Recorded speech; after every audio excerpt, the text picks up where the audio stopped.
Salve, iniciados e amigos das artes ancestrais! Hoje, na ordem do dia, mais um assunto deveras inquietante, filosófico e fascinante. Você conhece aquela frase emblemática de Sócrates: "Eu só sei que nada sei"?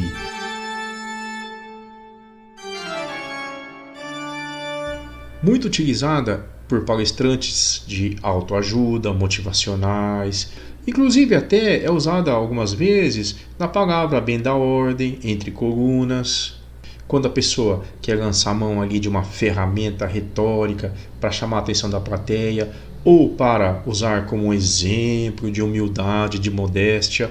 Ora, pois, o grande filósofo sábio da antiguidade, Sócrates, dizia que ele era meio ignorante, não tinha noção de muita coisa. Olha só a modéstia do mestre. De qualquer modo, essa frase entrou para o imaginário popular, cultura pop, como sendo um dos ícones, uma das marcas sagradas do filósofo ateniense. Mas quais são os mistérios, enigmas, as mensagens que estão por trás dessa frase tão breve, mas tão poderosa em conteúdo e interpretações? Meu caro fã de Sócrates, Platão e outros, seja muito bem-vindo ao nosso canal filosófico Carlos Pires, um espaço dedicado ao simbolismo. E já peço a você que se inscreva aqui em nosso canal, compartilhe esse conteúdo e também já dê um like nesse vídeo, senão depois você acaba esquecendo. Muito obrigado! Inicialmente, vamos aqui relembrar a origem dessa frase tão sublime e emblemática. De acordo com Platão, o que houve foi que Querefonte, um grande amigo e seguidor de Sócrates, foi até o oráculo de Delfos fazer uma consulta com a Pitonisa, aquela sacerdotisa que, sob efeito de gases sulfurosos, entrava em uma espécie de transe, incorporava o deus Apolo e propagava algumas profecias, previsões, algumas verdades. Era muito conhecida e respeitada naquela época. Querefonte perguntou a Pitonisa quem seria o homem mais sábio da Grécia. E a resposta foi: o homem mais sábio é Sócrates. Querefonte ficou muito animado, feliz, voltou a Atenas e contou ao velho mestre: você é o homem mais sábio de Atenas e da Grécia, de acordo com a Pitonisa. Mas Sócrates não teria ficado muito satisfeito com essa posição, com essa colocação, porque ele não se achava ser o homem mais sábio. Havia outros cidadãos que tinham muito mais conhecimento, sabedorias do que ele próprio. E assim ele iniciou o seu método pedagógico didático, a sua filosofia, caminhando por Atenas e indagando aqueles que ele achava que eram os grandes sábios sobre várias questões, conceitos e ideias que eles deveriam ter pleno conhecimento e domínio. Por exemplo, perguntou a um general o que é a coragem.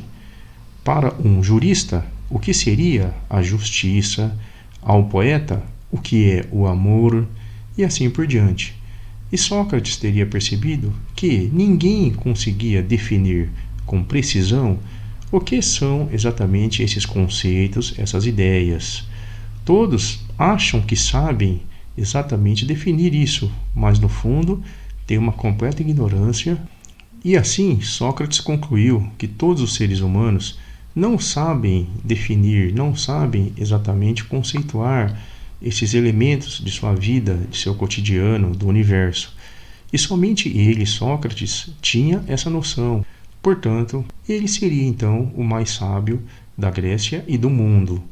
Esta frase é conhecida também como sendo o paradoxo socrático, porque, ao mesmo tempo que ela contém um elemento que explica ser Sócrates o mais sábio dos homens, também tem ali um componente que diz: espera um pouco, mas ele diz que não sabe nada, que é quase um ignorante, uma pessoa simplória, modesta ali na sua bagagem, digamos, cultural, de saberes. existe um choque ali, um conflito desses dois elementos, uma relação dialética estranha, bizarra. A explicação para esta aparente incoerência entre a condição de Sócrates de grande filósofo e sábio e sua declaração de que nada conhece e nada sabe baseia-se na chamada teoria do conhecimento em filosofia, que diz que as pessoas, os seres humanos, podem estar em um estágio ou estado de completa ignorância ou podem adquirir alguma forma de, entre aspas, conhecimento, mas este se divide em duas possibilidades, dois grandes grupos, dois grandes conceitos. Ou temos as opiniões, chamadas de doxa, ou temos a episteme. Essa questão da doxa se refere ao que Sócrates chamava de crença verdadeira justificada, ou seja, nada mais, nada menos do que aquilo que nós acreditamos, nós temos fé, a nossa opinião sobre o que é uma entidade, um ente, um ser ali no mundo sensível, concreto, tangível, que não corresponde necessariamente à essência desse ser, à verdade, à certeza do que ele realmente é. Ou seja, é apenas uma posição que nós assumimos ali em relação àquele conceito, àquele ente, que é peremptória, pode ser alterada, transformada, modificada com o passar do tempo, pela questão também geográfica, geopolítica, de onde você se encontra. Isso difere, muitas vezes, de grupo, de pessoa, de época para época. A questão cultural, os saberes técnicos, acadêmicos, científicos, de formação profissional, da vida pessoal, o apreço pela arte, o apreço pelo show, esses que são chamados de amantes do espetáculo, da vida, do mundo sensorial, toda essa bagagem faz parte da doxa, ou seja, não passam de crenças verdadeiras justificadas. Ao contrário da episteme, essa sim, ela é real, verdadeira, mas não pertence ao mundo sensível dos sentidos, o mundo concreto, da coluna sul, do sol do meio-dia, e sim está mais para o Oriente, voltada à nossa inteligência, ao nosso intelecto, à consciência, intuição. Aí temos o conhecimento verdadeiro, aquilo que é. Falamos então do campo dos conceitos, das ideias, da natureza e da essência das coisas e de tudo.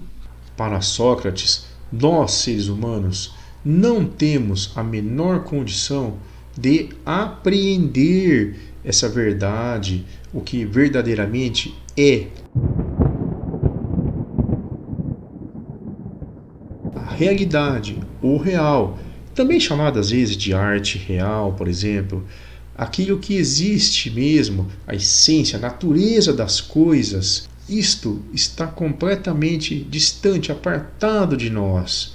Nós vivemos, convivemos e captamos a realidade apenas no mundo concreto, tangível, sensível dos sentidos. Talvez os filósofos cheguem perto dessa verdade, da realidade, da essência das coisas, tangenciam ali, conseguem vislumbrar distante no horizonte, entre as colinas e vales, um pouquinho da luz, verdadeira luz, mas o ser humano comum, banal, jamais. Porque esse mundo da verdade, da realidade, das ideias, conceitos, das formas, só está acessível, só é completamente atingido, dominado e entendido pelos deuses.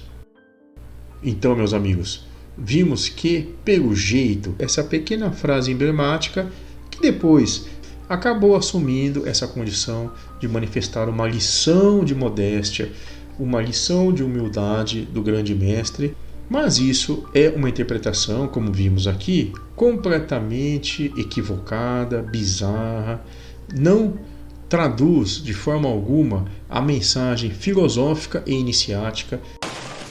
Portanto, quem deseja fazer algum exemplo, dar uma liçãozinha, usar um apetrecho retórico nesse momento, associando filosofia socrática com humildade, e se utilizar essa frase, está cometendo uma tremenda gafe, um equívoco, é uma atitude até hilária do ponto de vista filosófico e iniciático. E agora, meu dedicado fã de Sócrates, já vimos um pouquinho mais sobre os mistérios dessa frase tão inquietante, só sei que nada sei. E, nesse momento, o que é mais importante é você se inscrever aqui em nosso canal, se você ainda não fez, compartilhe esse conteúdo e dê um like aqui no vídeo, se você esqueceu. Muito obrigado, grande abraço!